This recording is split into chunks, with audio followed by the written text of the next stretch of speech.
We continue to highlight the dangers that your children face while they're surfing the web. Last night, we told you about how criminals can gain access to kids while they're on their phones. And tonight, 12 News is breaking down the steps that you can take to keep your kiddos safe. Thanks for staying up with us. I'm Brenda Matudi. I'm Jordan Williams. In part 2 of her Digital Danger series, 12 News reporter Cameron Burchett talks with the experts to find out about the safety measures that are available for parents. If you aren't absolutely aware of what games your kids are playing, of who they're talking to online, you're making a mistake. They're the games predators play, and your kids love them, opening the doors to a dark reality of the digital age. Kids are starting to use social media and gaming and the internet at much younger ages. It makes it very easy for them to be accessed by offenders. We have dedicated agents here in Beaumont that work this violation. They protect our children. Working side by side with Beaumont police to collect and investigate the cases. The suspects, oftentimes from all over the world. We need to stop these guys from being able to get in the phones of our kids, get into the minds of our kids, and, victimize our kids and harm them. But what do Southeast Texas parents do who are on the front lines of the fight?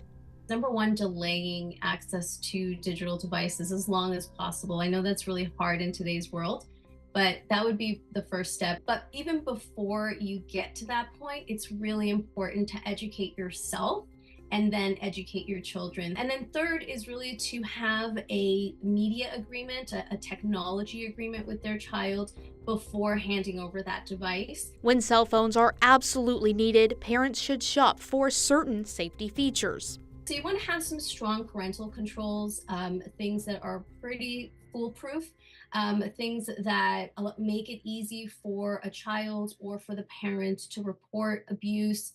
According to Rosalia, the Bark phone is the safest option. I love the Bark phone because it keeps up with what is the language and what are the terms being used that could still be red flags. But she says the iPhone falls short.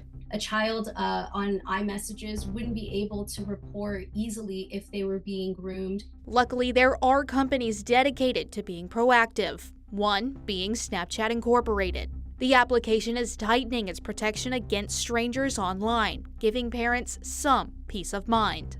When we can tell that the friend request is coming from somebody that a teen may not know in real life, they'll get a pop-up message that urges them to, to closely consider whether they want to accept that friend request. We're also preventing certain suspicious friend requests from even reaching the teen in the first instance. Adding an extra layer of security, along with FBI and local police. Giving power back to the parents in the form of protection of their children. We're not just a bunch of suits in D.C. that fly in on a plane every Monday morning at 8 and fly out at 5. We're here, we want to protect our community. Cameron Burchett, 12 News.